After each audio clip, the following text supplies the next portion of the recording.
Namaste, everyone. As part of my book launch on my latest book, Artificial Intelligence and the Future of Power, Five Battlegrounds, I'm having conversations with thought leaders in various domains, various specialties. And today I have a very special thought leader. Vallabh Bhanshali ji needs no introduction to my viewers. We've had him on our show several times, and he's always a big hit. Bhanshali ji is one of the most prominent and future-thinking investors in India, very plugged into the world scene and Indian scene on investments, on economy, particularly technology, and including artificial intelligence. The second reason I find him very interesting is he's a serious meditator in Vipassana. He's a serious a person in the whole pursuit of the evolution of consciousness. So there is that side of him which makes him very important. This dual side of being very pragmatic in business and industry and also very thoughtful and evolving his consciousness and helping others evolve their consciousness makes him a very extraordinary person. So welcome Bhanshali ji, welcome to the show. Thank you very much, Dr. Saab. You are very kind and generous. I hope I meet your expectations even to a fraction. I'll be very happy. But you are such an inspiration, Dr. Saab. Very happy to be with you again. Thank you, Bhanshali ji. So, to my viewers, my book is on how artificial intelligence is a disruptive force for the good or the bad. It works both ways. When something amplifies the human body, like a machine, you can use it, you can amplify good things, you can amplify bad things. And artificial intelligence amplifying the human mind can also be used in various ways. So being a disruptive force means that current equilibriums, balances, delicate balances are going to be disruptive because some people will adopt it better than others. Some will use it for one thing, some will use it for another thing. There may be new haves and have-nots. So there'll be a disruption. And I've researched this for 5 years. Before that, this was my topic in graduate school when I was doing computer science, but that was 50 years ago. So for 5 years, I've researched the impact of artificial intelligence on society using technologies that are current, not futuristic science fiction, but current technologies only. And I organized the disruptions into 5 battlegrounds. Out of the 5 battlegrounds, I think there are 2 I would like to discuss with Bhanshali ji because these are very relevant to his domain of expertise. One of them I will talk about is economy, investments, India's R&D in AI and other things, startups, the whole education, all of that. So the whole business sector and economy sector and employment sector, that is one domain, one battleground that we'll talk about. And the second one will be spirituality. How does it affect spirituality in different ways? So on the first one, Bhanshali ji, a perspective I have is, and I'd like your comments, that if AI is too much, it's a problem, and if it's too little, it's a problem. I mean, if it's too little, then India will lag behind other people. We will not be competitive. Then this Make in India will not work because we'll be using old methods and low tech, and our people will not get the benefit of all the services that AI can provide. So we lag behind as a society. That's if it's too little. If it is too much, it may create unemployment. It may suddenly create automation where the industry will gain, but employees might not. So what are your thoughts on where is India in terms of avoiding both risks, not having too little AI and not having too much AI? How do you feel about this? Let me begin at the end, Dr. Saab.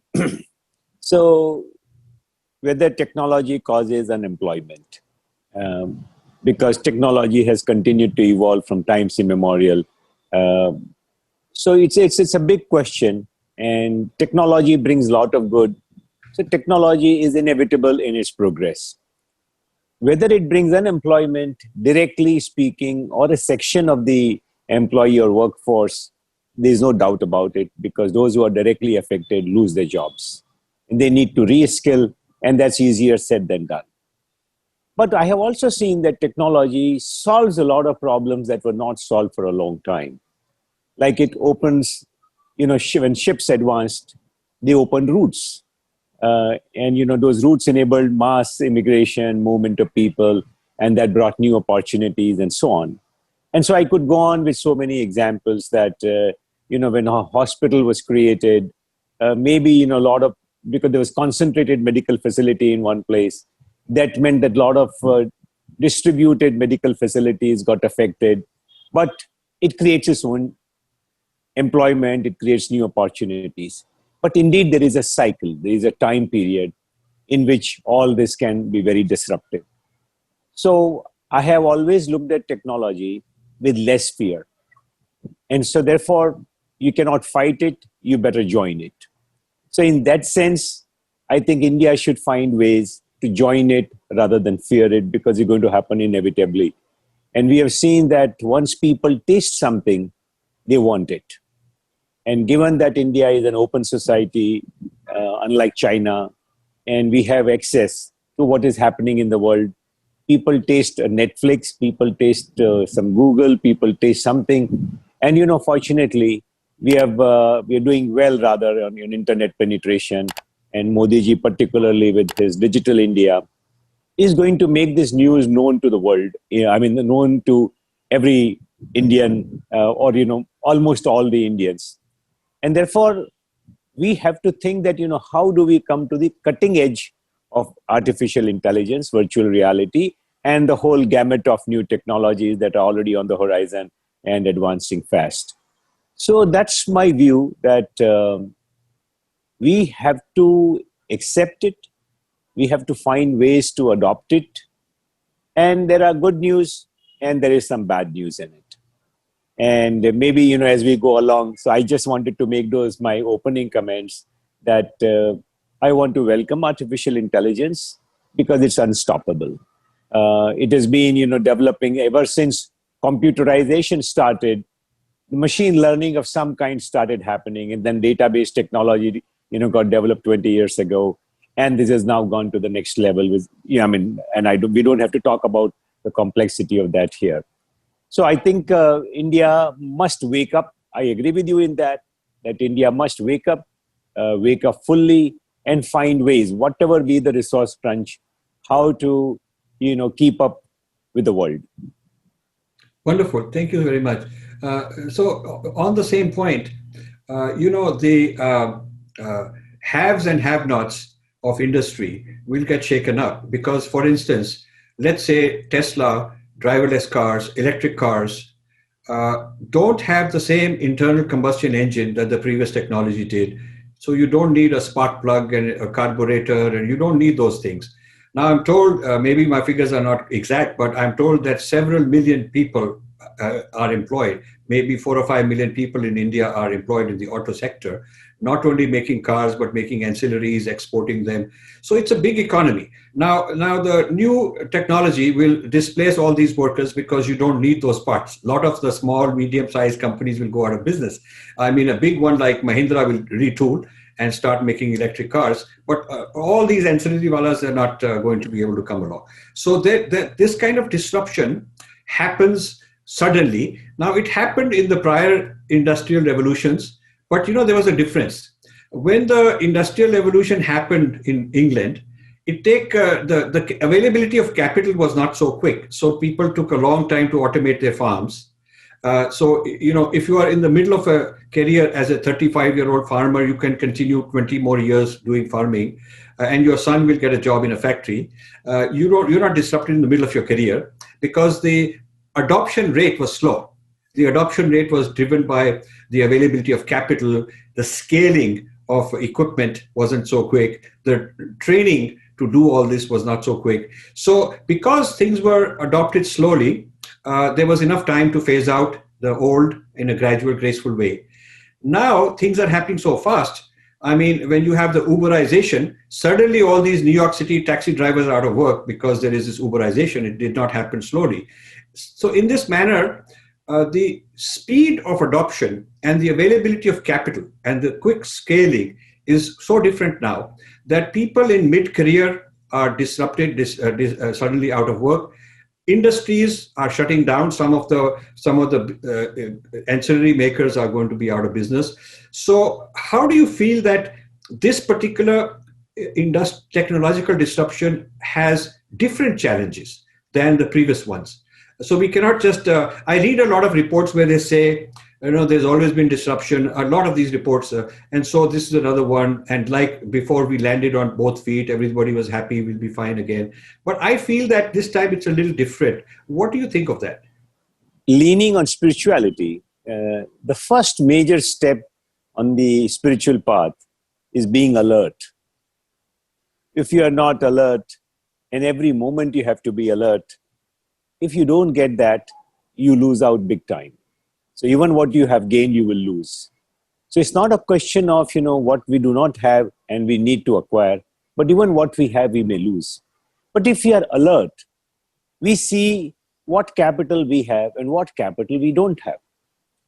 And that's the only way that a clever businessman is going to do business. So sometimes it is, after all, at the end of the day, you keep analyzing things, you'll come to a barter of some kind.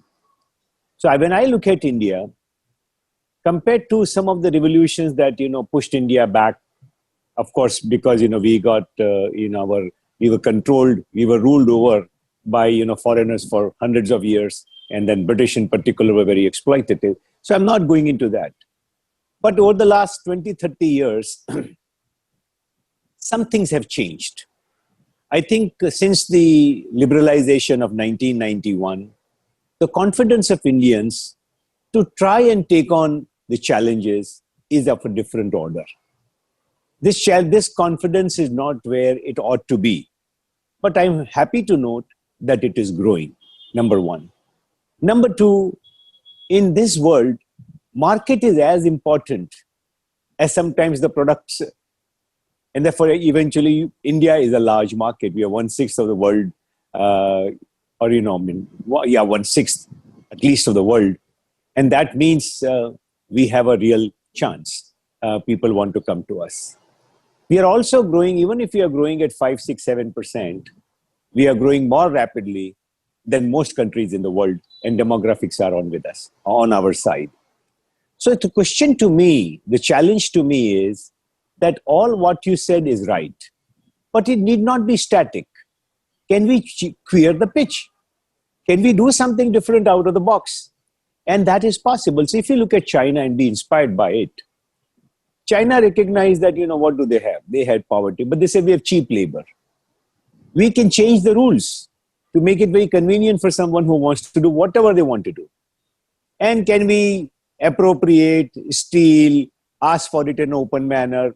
China likes to believe that we asked and people gave. People wanted all the facilities. So they gave what we wanted.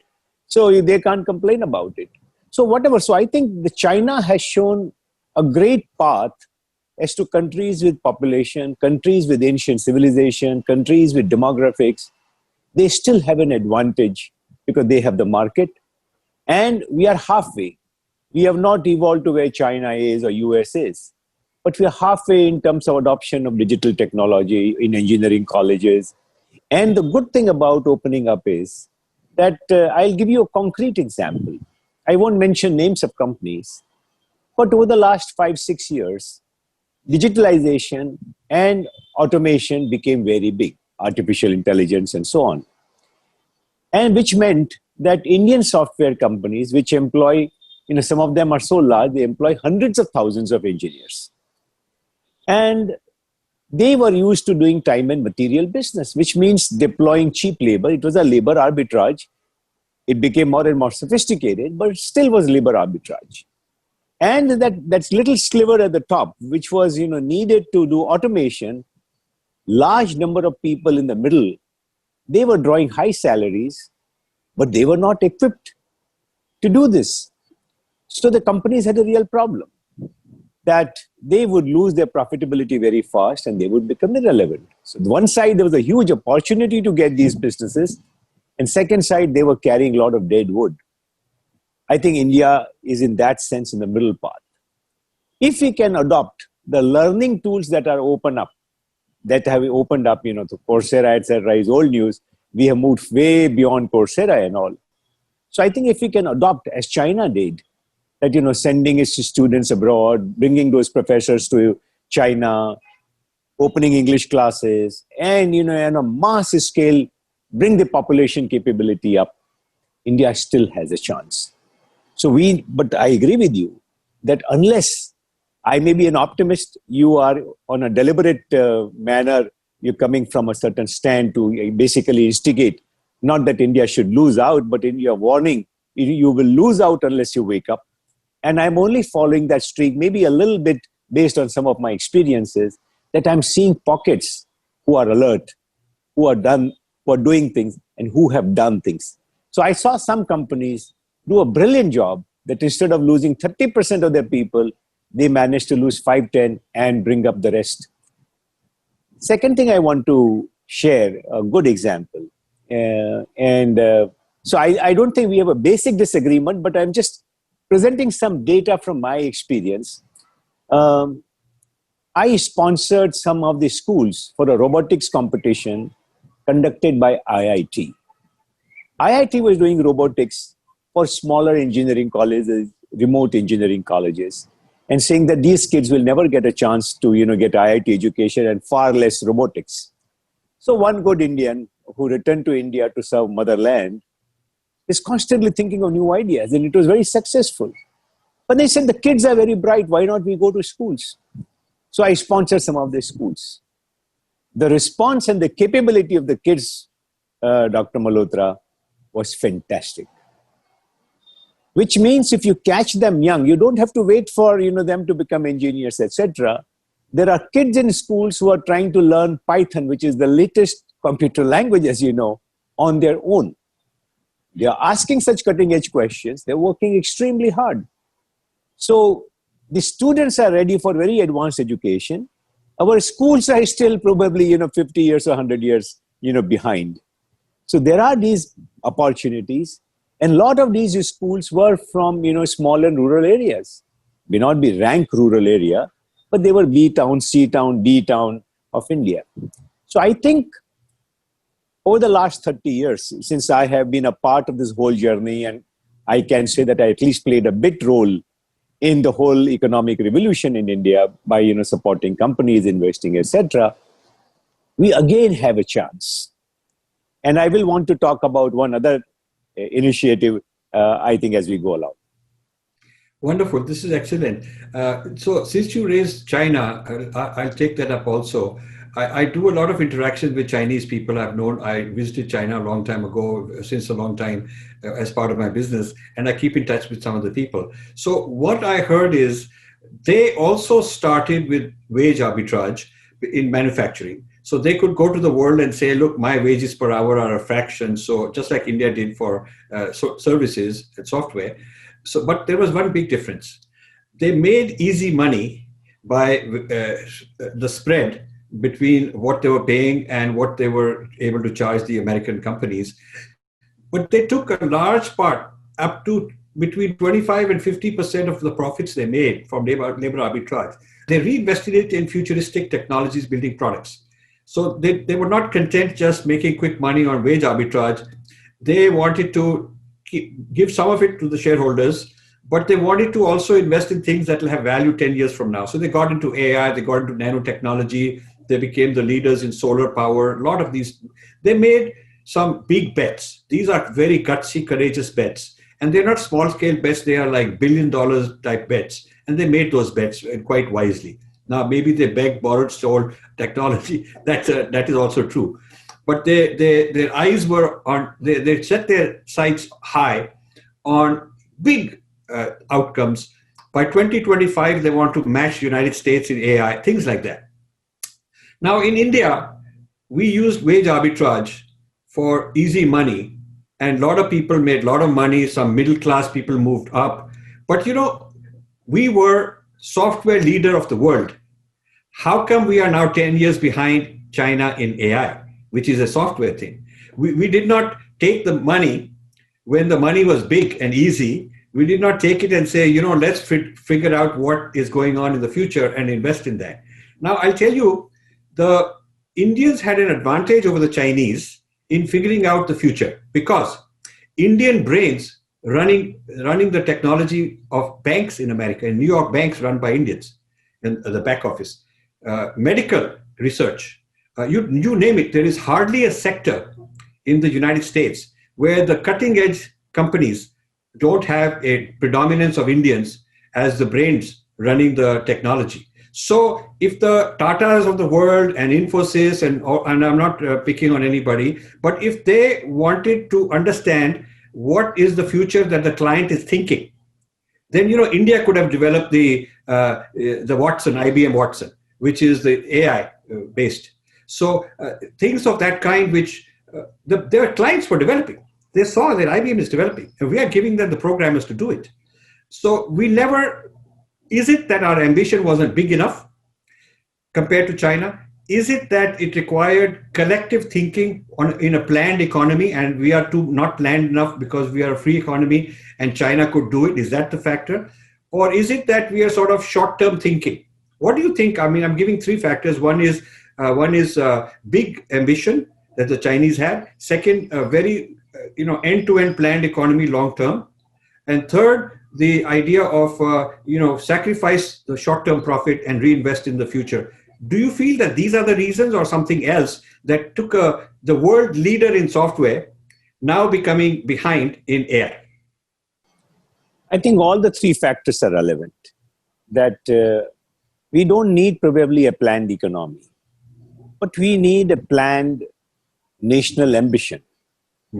You can, China, as a lot of your viewers may be aware of this classic written by an American intelligence officer, Michael Pillsbury, called 100-Year Marathon, that how China, just as it became independent, wrote all those goals that by 2025, or say they were more conservative, that at least in 100 years' time, we will become the most powerful country in the world. And they now claim that they already become, America does not even know what we have and what they don't have. So I think that ambition. So another example of that ambition was, say, South Korea.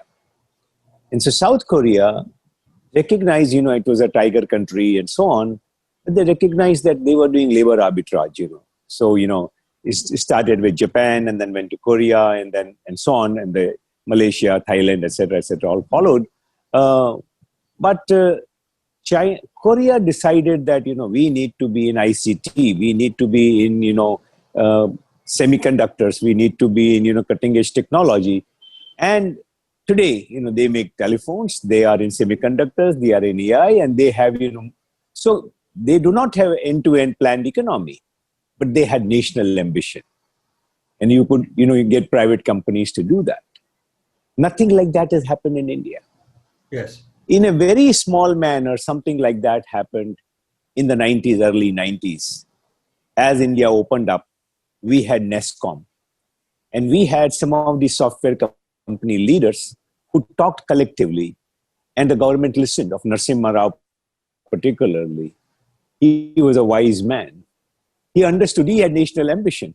That's how he could open up the economy. So, we needed something like that. So I would say we don't necessarily need, central planning. We can do it with private sector and maybe with many advantage in the long term. So that's one. Two, I think to have that collective national ambition, we need less divisive politics. Our politics is extremely divisive. I think that's a major, major problem. That something which is straightforward will be opposed. And that happens with, parties on either side. That if you are in the opposition, you oppose. So there is no national ambition. I think what is holding back today's India, I think is divisive politics more than anything else. So every reform we want to resist. So, if I'm in the opposition, I'll reform the very reform that I was talking about for many years. Right. So it is most unfortunate. Within this, only hope I see is, groups of people, whether they be NGOs or some companies, the startup culture in India. So I think some of them are raising hope that we can move extremely fast. So, the example that comes to my mind is that from the story of Ramayana and Mahabharata, that there is a section of people or some rishis who are harassed by rakshasas, who have Mayavi capability, who have artificial intelligence, who have, tools which they don't understand. But you can go and get help. You get a Rama, you get a Bhimsen to come and, solve the problem. So, but you need that piety, you need that humility, you need that alertness that this problem needs fixing. And if I look around, there may be solutions. So look at it. Reliance Industries, because of this demand, capability, enterprise, etc., has written the history of capital markets, raising $20 billion from the most sophisticated investor in a matter of few weeks. And they had people queuing up. So if you queue up things properly, you will have the whole world queue up. I need that, it's just one company. We need 20 Reliances. And some of the gap that you are seeing today maybe will shrink, because then our demand, our data is going to become extremely valuable. So till then, I will add one, factor to yours, in saying that central planning needs to be changed to national ambition. Very good. No, I think that's a good idea. That's certainly the case. You mentioned NASSCOM. I must mention that the late Arun Kumar, a very dear friend of mine who's no more, he was the president of NASSCOM way back, one of the early presidents of NASSCOM. So I know about NASSCOM. I was in the tech business myself at that time. And NASSCOM had a great ambition, played an important role in the rise of India's technology. Somehow, later on, it became easy money to keep milking this cash cow of labor arbitrage. And India did not take that jump like China, saying, okay, this is easy money, factories with cheap labor, but we want to get ahead of the Americans. How do we do that? Indians are sitting in all the banks, all the hospitals, all the engineering companies, in aerospace, everywhere, and looking at what is the future planning. They're sitting in the boardrooms as a technical advisors, but they're not saying, hey, listen, we'll go back and do it ourselves.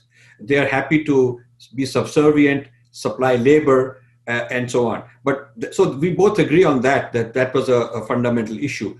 Now, a question that comes to mind is India's technological implementation. So many mobile phones, so many WhatsApp, so many Google, so many internet users, all of that is based on foreign technology. So while we are scaling up as consumers, not as producers. In the engineering, the R&D is done somewhere else. Manufacturing, we import that, pay somebody royalty because we're very honest, we're not stealing it. We do this and we do the manufacturing. So when Reliance says that it's the largest in something, it's the largest in terms of implementing based on foreign technology. But right next to, nearby is TCS, with the world, one of the most powerful companies in terms of brain power. But TCS never took that brain power or any of the other people to turn it into Indian-owned intellectual property. We are supplying the labor for Americans to get the intellectual property. It's like a bricklayer from a poor village in Bihar comes to Delhi, and he makes a house for a rich mansion for a person, but he does not own equity in even one brick. He's just supplied the labor. After installing thousands of bricks, he goes looking for another job and another job, at the end of which he doesn't own any equity. So Indian programmers are like the bricklayers. They don't even own one line of code that they've written for Microsoft, and they've written tens of millions of lines of code. So this is something of a shame, where in a sense, I feel that the tech brains have been used. The companies that use these people are like the people who bring large amount of labor from Bihar, and they outsource it to a construction job, and they make money out of it as an arbitrage. But while the laborer is doing better than his fellow laborers in Bihar, he's better off than the people in his village, but he's always below the glass ceiling. The Indian tech worker has to be lower paid than the world market for this model to work. Because if the Indian tech worker were to rise up to the level of the world market, then this whole thing would collapse. So the business incentive, the commercial incentive has been to keep wages to a certain level so that this gap, this spread is there. and not let the Indian people or not encourage them to become their own entrepreneurs. So we did not have, like Stanford and MIT are incubating hundreds of companies. I mean, we have these IITs, we could have been incubating huge number of companies. It started in a small way now, but it is not the same scale. The aspiration of an Indian who finishes a college is different than the one from Stanford, who he's hardly finished his college and he's already dreamt up 3 or 4 ventures and he's got some patents going and he's talking to VCs. Whereas the Indian is looking for, okay, where do I get my job? It's sort of like we are a service job oriented mindset we've created. And I wonder if that's something the British brought, because traditional Indians were very entrepreneur, but the British brought this service, this civil service kind of mentality. Okay, sarkar ko, you work for the sarkar, they look after you. And so I wonder if that's the case. But then China, a communist country, where the communist people are known for being bureaucrats and everybody serving a communist system, they've turned it into entrepreneurship. A communist country creating Jack Ma and hundreds of Jack Ma type people is quite an accomplishment. So what is there about Indian culture that has made us more like consumers of technology rather than producers and followers, and sort of very happy staying in our place? Our place has been designated, so I'm this worker, I'll stay in that place. Compared to, say, China, where they become gone from consumers to producers, and they've created Jack Ma's like crazy, lots of Jack Ma's. And in fact, I recently started getting to know some of them. What do you think is the difference in that, considering that traditionally we were the entrepreneurs? China was also enterprising, and despite the cultural revolution, what they've been able to do in the last 40 years is unprecedented in the history of mankind. And there's so much to learn. If I look at India, I simply see this, that did independence. So we had at the turn of our history, when we got independence, it was a chance to empower ourselves. When we wrote in our constitution, we the people of India, it wasn't we the people of India. We the politicians and the people sitting in Delhi, in India, they became the destiny writers of our country. They continue to think that they are the only ones. So this whole question of, empowering the man at large happened, 2 times most brilliantly. One was Mr. Narasimha Rao, and second was in Mr. Vajpayee's era. I think in the last few years, this has started again. But the mindset, and this shows up in so many places, the kind of, the ease of doing business. We are ranking, we have come up large way in the last few years that we are probably amongst the top 50 now. We were some 150 or 180, 90. But if we are to be the largest, one of the 3 or 4 largest economies of the world, it's a shame if I'm at 50, because that rank is not a function of my productivity. It's a function of just of my size and, my very poor per capita income. So it shows up in one very significant place, Rajiv ji, in our currency. Today, we have more than $600 billion of foreign exchange reserves. My currency continues to depreciate as it has been for the last 30 years, when I had only 10, 15 million, $1 or $2 billion of, we didn't even have $1 billion of reserve. So, I continue to think in a very defensive manner. Yeah. So people at the top, if you are insecure, you cannot empower anybody. And your insecurity shows in your policies, in your currency management, in your language, in the treaties that you do. And that insecurity is a divisive politics that no politician feels, oh, this is good for my country, I'm going to win the election. And it doesn't matter, I don't win the election. So Mr. Narasimha Rao took those risks. Vajpayee ji took that risk. Both lost elections. So the question comes that is that our destiny, that when we get really fantastic people who love to empower the other guy? I have had an experience. I went to meet a senior bureaucrat. I'm a very senior and not being presumptuous, but very respected businessman. I had a suggestion to make to the government. So I got an appointment with great difficulty with the relevant bureaucrat. He would not offer me a seat. Very reluctantly, he looked at me up and down, who are you who have come? So I do not say that all our bureaucrats are like, some of them are fantastic people. I mean, Amitabh Kant and so many, Anil Swarup, and some of them are the finest people. But we also have people like that who are, at very, very high position. So I wonder how they look at an average Indian. So I think this has to change big time. Fortunately, technology is a great leveler. They are not able to stop. Just as in the US also, we know that Silicon Valley, if it was probably to happen in the East, it would not have happened as easily. It was so far away from power center. In India, it matters a lot. So I think technology is a real hope. And I must tell you this story. I don't know if you had a chance to interview somebody or talk about it, but I think you should. Is a group called iSpirit. You heard about iSpirit? No, please introduce me. iSpirit. iSpirit is spelled without the second I, ISPIRT. I'll follow up with that. So, Nandan Nilekani, he got out of Infosys and then became the minister and then, led that Aadhaar revolution. But that Aadhaar, something else was also happening. Around that time, he was able to get one or two top coders, top programmers, architects, etc., to move over to India. So that here is an opportunity to do something game-changing. So obviously, this whole Aadhaar is one of the major revolutions where India is on the top. And no country in the world has solved such a large problem, authentication, identification, etc., at such a low cost in such a short period of time.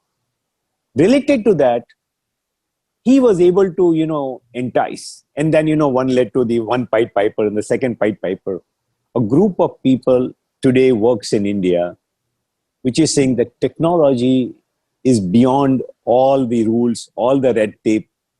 And they have created a way in which they want to work with the government, recognizing that there are so many good people in the government wants to do it. Maybe they do not know. So looking at all their constraints in a positive manner, working with everybody, they have at least put India on the cutting edge of payment technology. Payment technology in the commercial world, in a day-to-day life, is one of the most significant aspects. They also recognize what you said, that, all of our technology, forget technology, the way you and I are talking, we don't use an Indian platform. So a lot of our basic things like search or maps or YouTube, etc., they're all controlled, Twitter, they're all controlled by foreign agencies. And they're all wonderful agencies. They seem to be doing good work. But anytime they want to do something mischievous or they are persuaded by their regional or political interest, we would be able to do nothing, and it may be legitimate for them to do so. So I think they said we need to build all of this. So they built a health stack. They have built now something called an account aggregator. And that is one of the biggest breakthroughs if they succeed. And I do hope and pray that they succeed in reversing the mega trillions that the US corporations are sitting on, which is giving a service to a consumer, but using that data for their own self. That data is not available to the consumer who is generating the data, making it extremely valuable for the service provider.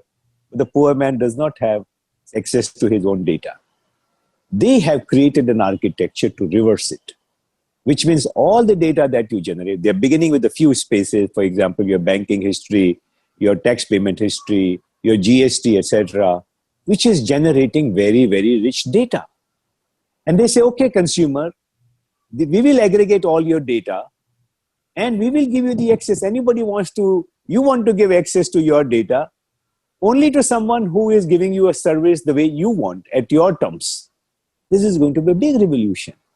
So area after area, they are architecting solutions that how India can at least reduce this gap that has come. Right? In 1990, India and China were on par.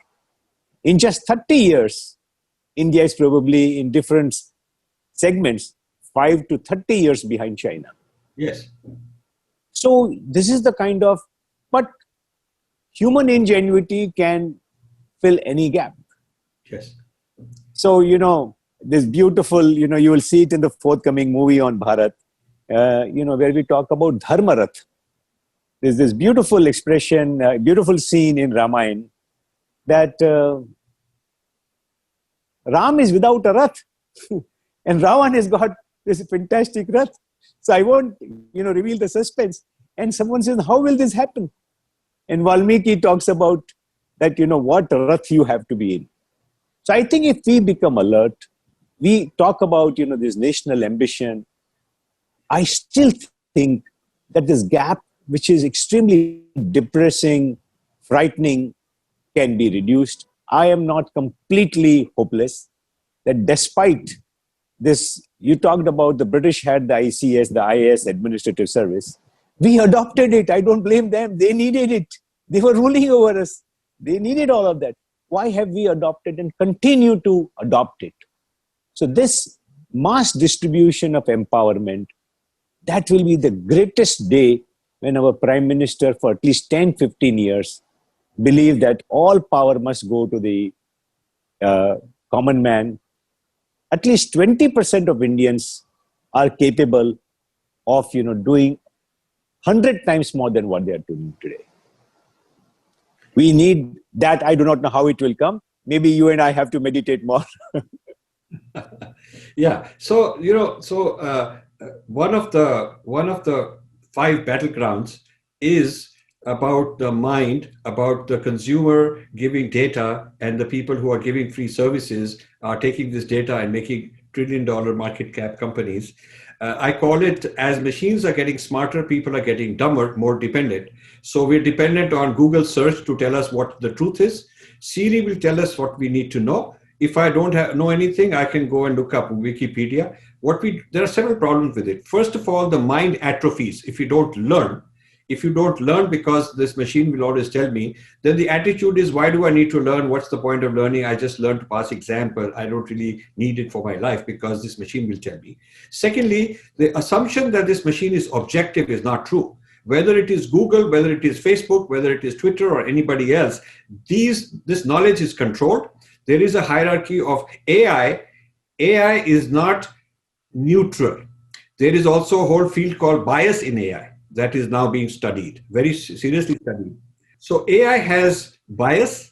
AI is not objective. You put in some premises. You put in what constitutes success.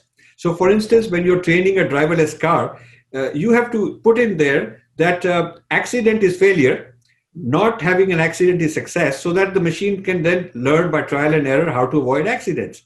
If you say that the criteria for success is also speed, if you go faster, it's better than if you go slower. So if you can avoid accidents and get there faster, it's better. So the criteria of success, the rules of the game, what you are trying to optimize has to be put into the AI. So in a social situation, you have to feed the AI with what your values are. What is your social values? So China is controlling a large number of population based on its values of nationalism, its values. Twitter, Facebook, all these companies are controlling all over the world based on their criteria of what is good, what is bad. So they can block you because they didn't like your post. They didn't like it because according to them, it was not good, but according to you, it was good. So India, in a sense, is a digital colony. That's the term I use in this book, because we do not have our own adjudication. We do not say, there is no court in Delhi, there is no tribunal, there's no adjudication place where I as a consumer can go and say, Facebook is biased against me and this is unfair. They are applying some American standard. They're applying a standard based on what is best for their commercial interest. And whether they're supporting this party or that party, this product or that product, they're trying to maneuver me in a certain direction based on their algorithm. But their algorithm is not transparent. Firstly, it's not transparent. Secondly, I have no ability to contest. So you see, the Facebooks of the world, and I'm not picking on Zuckerberg per se, this is true for all social media, they are using data to optimize their self-interest. They're very clear about it. And that is why they're able to produce such amazing results for advertisers and suck in the whole advertising industry. And it's not just selling shoes and holidays and Netflix movies, it's also convincing people how to vote, convincing people ideologically, convincing them whether they should be joining this particular group that may be a troublemaker group. So the use of AI in hacking the mind, this is one of my 5 battlegrounds that you touched on. And so this is where we are losing power, and I call it the battle for agency. The agency, freedom, my ability to think for myself is being compromised because I go on autopilot. I let them make decisions for me. I trust them. The more they make good decisions and they reward me, the more I trust them. And as I trust them, my guard comes down and they're taking more and more data out of me. So this kind of, over the past 10, 15 years, trillion-dollar companies came out of nowhere based on giving free services and sucking in your data, figuring you out better than you have figured out yourself, better than your friends know you, these systems know you. So this is actually a national security threat, according to me. And the expectation I would have of people like Reliance and Tata's is to compete against this on our own terms, rather than becoming a consumer, rather than inviting their platform and saying, come on, invest in me and I'll market you. What should have happened is I would have liked Mukesh Ambani to say, I'm going to create my Facebook and my Google because he has the money. Very few people can do it. And that would have been a better outcome than saying, okay, let them invest in me. In a sense, they are infiltrating and getting into our country even more. So I have a different opinion on whether inviting these foreign investors is a wise thing. Short term, it is wise. We get some cash. Long term, we become more dependent on them. Leapfrog ahead of the Chinese and the American digital economy, create our own, control our own data, our own destiny, and keep our agency. So that's, how do you feel about that? The Swadeshi, the Swaraj of digital Swaraj we need. But as I said, that this national ambition is a must. And national ambition requires not only ambition at Delhi level, but ambition even amongst businessmen. As you said, could Mukesh Bhai, create the next Facebook? I must also point to one other thing. That today, if I were to say that my rupee is not, some around 73, 75 rupees to a dollar, and it is 55 rupees to a dollar or 50 rupees to a dollar, suddenly my purchasing power, my wealth, etc. changes dramatically. China understood this extremely well. We somehow not understood some of these factors of this kind. That what is the power of my aggregate data? And if this data can be aggregated in a certain manner, how can I, just think of it that, government should control it, or 2 businessmen should control, or 5 businessmen should control, or there are more intelligent structures. So you need a government, you need lots of powerful people in the government, bureaucrats, ministers, etc., to engage with problems of our country, to create the most vital thing necessary for this after the national ambition. That comes first. Second comes resources. We don't have very deep-pocketed companies. Mukesh Bhai, his company was in serious debt. Until 2 years ago, he said, I'm going to become debt-free. And it's only someone like him who could create, collect $20 billion and, just change the game completely.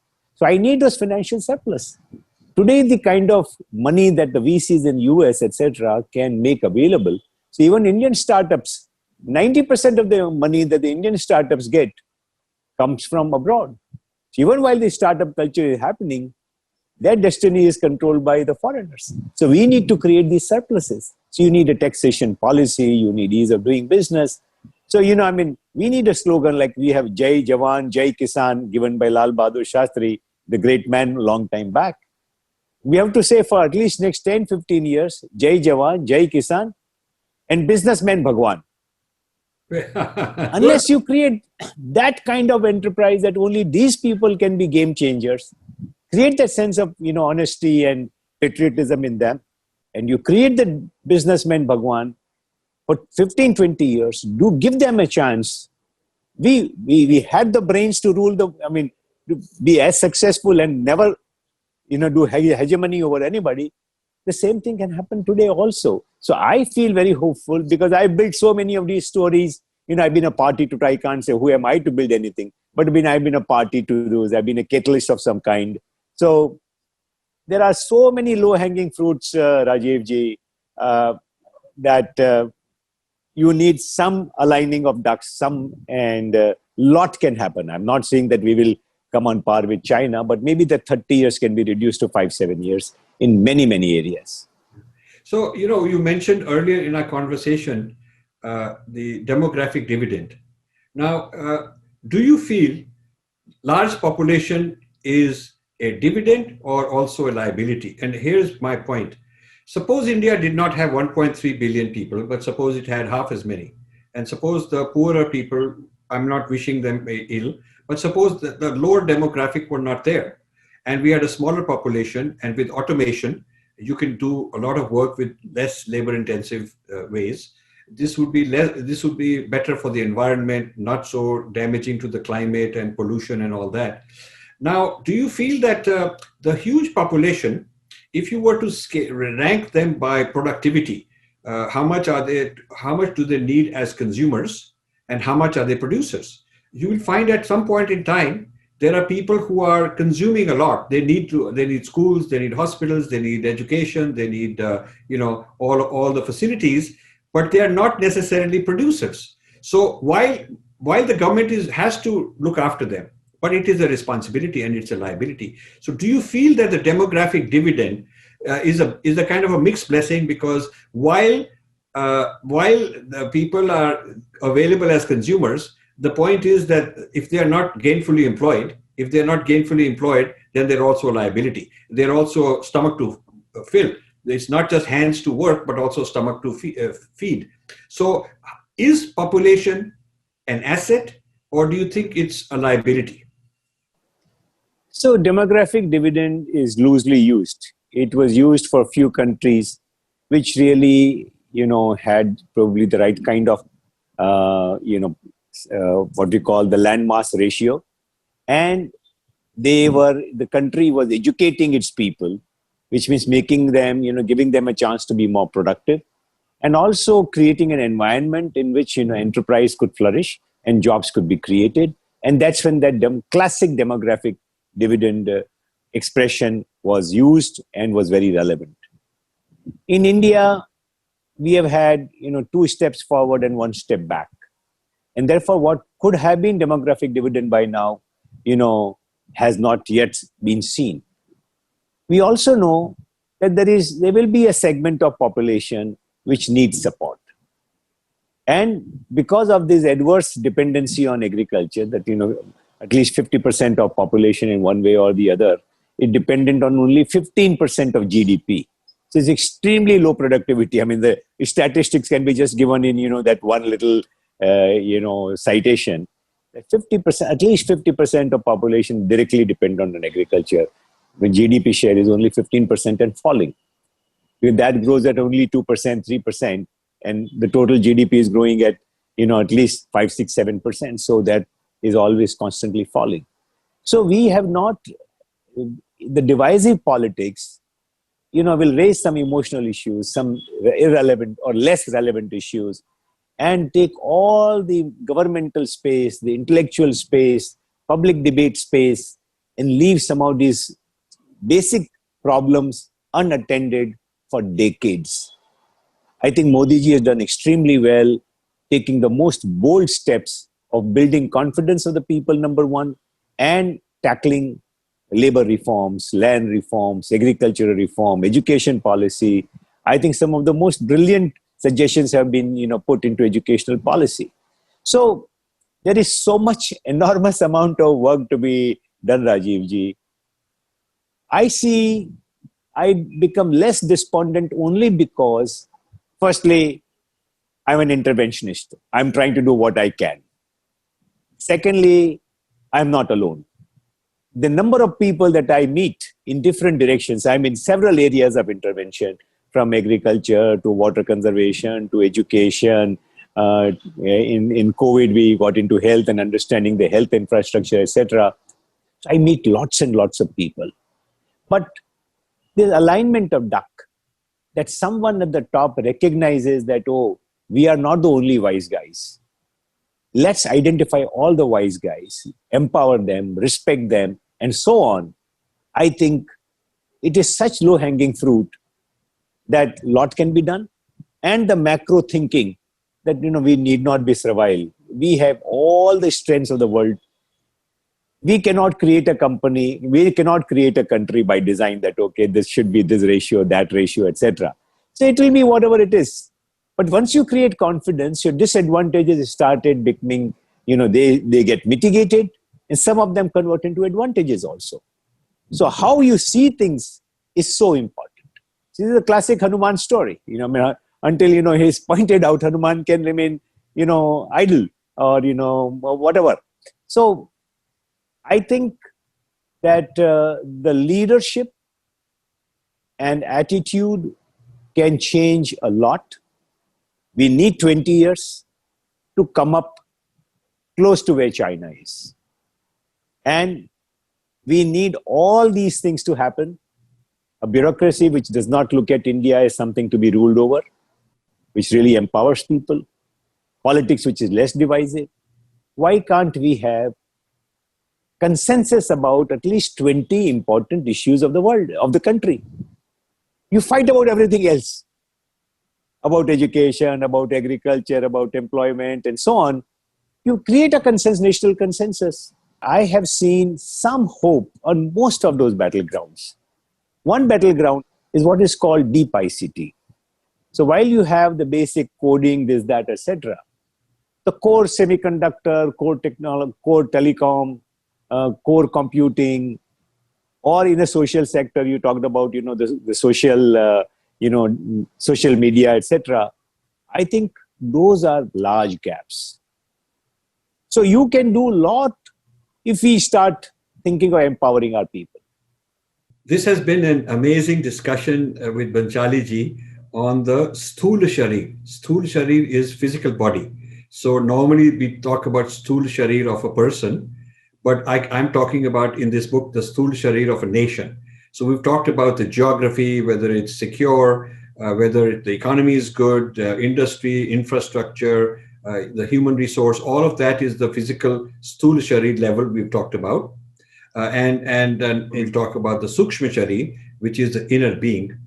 What does artificial intelligence do for the disruption of the inner being, and is there a battleground there? AI with artificial, many virtual reality, augmented reality, artificial pleasures, artificial gratification.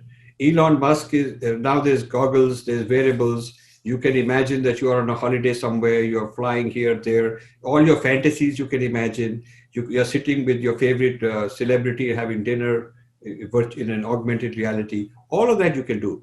And that's the future of entertainment, is the future of so many things. Elon Musk and the US military are creating implants.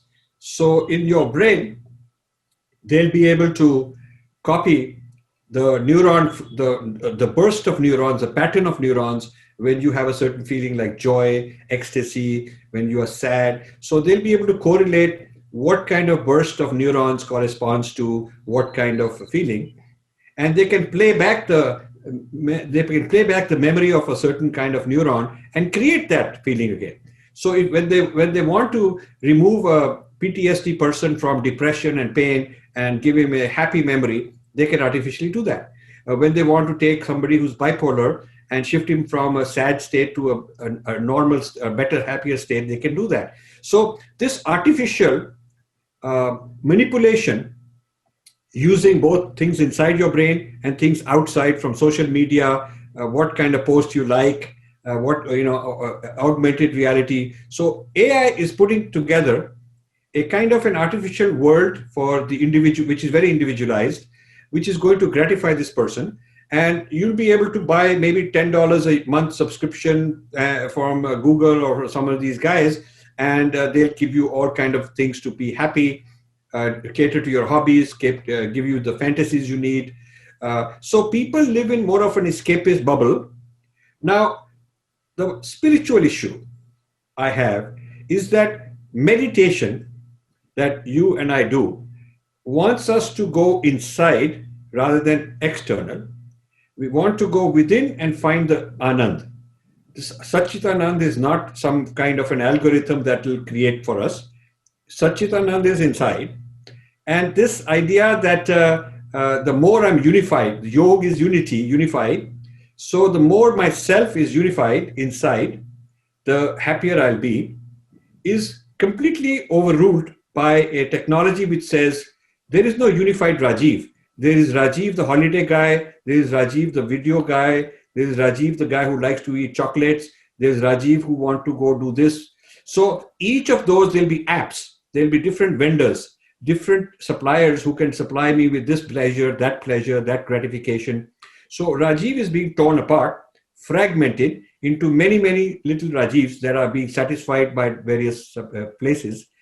And what happens to the unity? What happens to the adhyatmic? What happens to the meditation is gone. So I see the extreme success of AI mechanized pleasures and mechanized mind management to be very antithetical to spirituality. And I don't see the spiritual gurus talking about it. In fact, one or two of them I won't name. When I've raised this issue, they're not at all informed about it. And in fact, they're saying, oh, no, it's all good. Whatever happens, it's all Maya. Who cares, like that. But I really am concerned. One of my battlegrounds is called the battle for self. The battle for self with a capital S.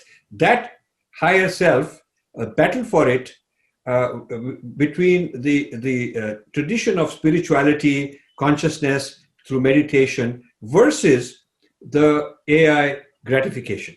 So this is a very important, this is one of the reasons I wrote the book, because I'm really troubled by it.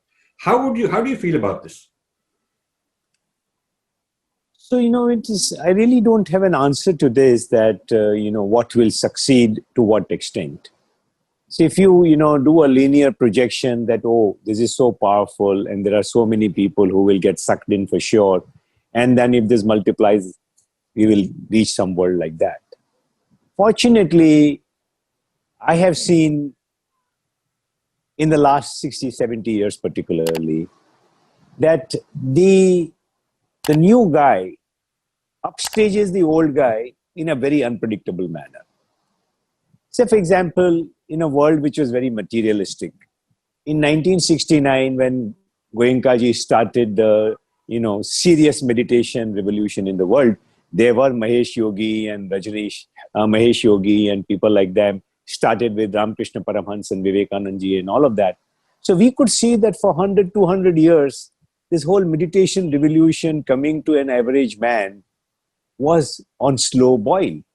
And maybe it has come to a big boil. This was unpredictable. So maybe this was building up, this journey within. I mean, there is not a single day when somebody or the other approaches me that, can you help me get a seat for Vipassana around the world? Even in America and England and other centers, people say, oh, there is a trustee. If you know somebody, can you help? It doesn't help much. But sometimes, you are on a waiting list or, but at least there is so much demand for it. So you can't explain that how the universe is working in some manner. Second thing I'm seeing, I'm sure that you heard about this movie called Social Dilemma. Yes, of course. So this is called, in negotiation and strategy, we call it expose. So this other guy is howsoever smart, once he gets exposed, somehow that power dissipates. There's at least a question and doubt in the average man's mind. Oh, there's something mischievous going on. And that is enough that the next time the turn comes, this guy may turn off. So you find that IBM thought that, oh, they were the ultimate. They didn't prove to be ultimate. Microsoft didn't prove to be ultimate. So none of them has proven to be ultimate for too long. And actually, their empire is running for shorter and shorter periods. So we are seeing this Google, Facebook kind of world, and we are getting too scared. So I do not want to make a linear projection, number one. Number two, sometimes what I'm seeing the last 20, 30 years is this, should I say, urge for experience. Because, people are less insecure, so they want to experience. Life is not possessions as much as experiences. Once you finish experiencing something, you say, oh, just hollow after all. It's a sensation, it doesn't last. And that's how maybe people are coming more and more to meditation, having experienced a lot of things, but they say, no, we want to see something which is, beyond the material experience. The third speculative aspect of this is that the fundamental is that we have created our entity. Sankhar Pachaya, Vinyan Pachaya, Nama Rupa, taking Buddha's explanation of the whole reality, that somebody is my friend until I decide he is my friend. The day I say he is not my friend. So these are the myths that we live by. So a lot of these assumptions that, the social media and the manipulative companies are thinking that, oh, we will be able to create these assumptions in mind and hold them. Maybe at some point of time, you start reversing those assumptions. So Hollywood has produced a large number of movies, sci-fi, brilliant sci-fi movie 30, 40, 50 years back, and they continue to make. But this may not prove true for large populations. Segment of population could be highly exploited by them, could be totally hacked by them. They could lead to, billions of dollars in revenue and trillions of market cap. But whether it will affect large segments of population, maybe at the marginal level, maybe there are counter forces that will resist. And this is only going by economic, and this is speculative. But I'm very inspired that IBM thought they were God, they were not God. Microsoft thought they were God, they were not God. And every 5-10 years, there's a new challenger who changes everything. Point I will make, I fully agree with you on all this, but the point I make is that the market is betting on these very companies' future with huge market caps, with huge PE ratios, on the assumption that they are going to be successful in capturing more and more mind share into this artificial pleasure. Now, there used to be, in the last 20 years, there's been a huge opioid epidemic of addiction, which is the addiction to escape from the world and escape from your natural state, and artificially with chemicals induce a state of joy, pleasure, escape, whatever. Now, without drugs, these neural networks, these deep learning, and with these interventions, especially with the semiconductors planted in, or some kind of a quantum device planted in, and artificially managed from somewhere else by an algorithm, this gives you a kind of an addictive society. And I've coined the term in this book, moronization of the masses. The masses turned into zombies, masses turned into morons, which I hope will not happen. But I'm talking about this as a phenomenon that as machines get more intelligent, there's more concentration of power. Somebody, a Zuckerberg sitting and pulling strings, between him and me is this huge algorithm, this huge giant machinery, a yantra. A yantra is being controlled by somebody, and millions and billions of people are at the mercy of this yantra. So this is the dystopian view of the very positive AI view, which is the utopian view, but this is the opposite dystopian view. And you're right, it remains to be seen which way it turns out. And it's up to us as human beings to not let that view take over. And so I see that there is a term I use in this book is algorithm versus being. Being is the spiritual, algorithm is this AI. And there is this, am I being, and therefore I'm achieving joy and anand through as being, or am I algorithm being programmed and trained to feel pleasure? I think that's the big clash of civilizations that's probably going to happen. And we are both on the same side, wishing one particular way forward. But it will require some intervention by important people like you to think about this and intervene and move things in a certain direction. And that's why I wrote this book. So the market people do not have any ideology. Right. When they had to beat up IBM to bet on Microsoft, they did it without, batting an eyelid. So the markets are not a good indicator of what is to come. They are a good indicator of who is the smartest company today. That smartest company can go down tomorrow. I mean, we have had n number of companies in US just go down in a scandal or whatever, etc. They just forget, and the market forgets them in a few days. So firstly, I would not go too much by what the market is saying. That's just only today's story. And tomorrow they have no problem changing, from 500 points down to 500 points up, and the market men will give you a very convincing story about both of them. So, and though I belong to that profession, but I also know this reality. The second part is, I do believe that forces and counter forces both exist in the universe. The real winner always is Atapi Sampajano Satima, the one who is alert. Indian culture is the most resilient culture, despite all the possible attacks that the world could imagine happened to India, and the culture lasted. So there is a counter force. Japan has lasted. There's a counter force. Though it was the second richest country until 20 years ago, it did not allow a lot of other cultures to seep in. I mean, the Corona story is an amazing story in Japan. The Japanese government does not have the legal authority to create, order a lockdown. They didn't need, because the people, they respected each other, they trusted each other, and they have had the most amazing record in facing. They had density, they had old people, they had all the problems that Italy had.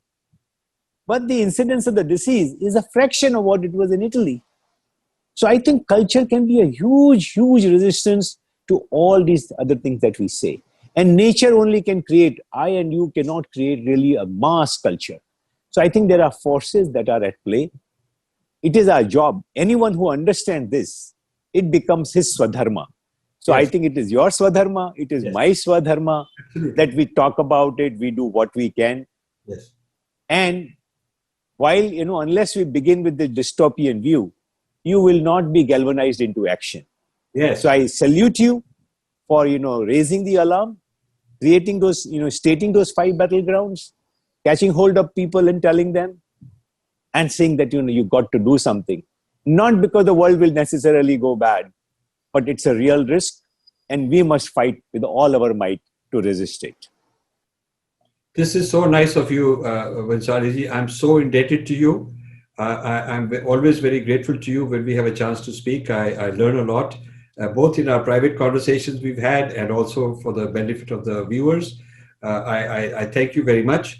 And namaste to all my viewers, and namaste to Vansali ji. Thank you very much, Dr. Sab. Always such a great pleasure and honor to speak to you.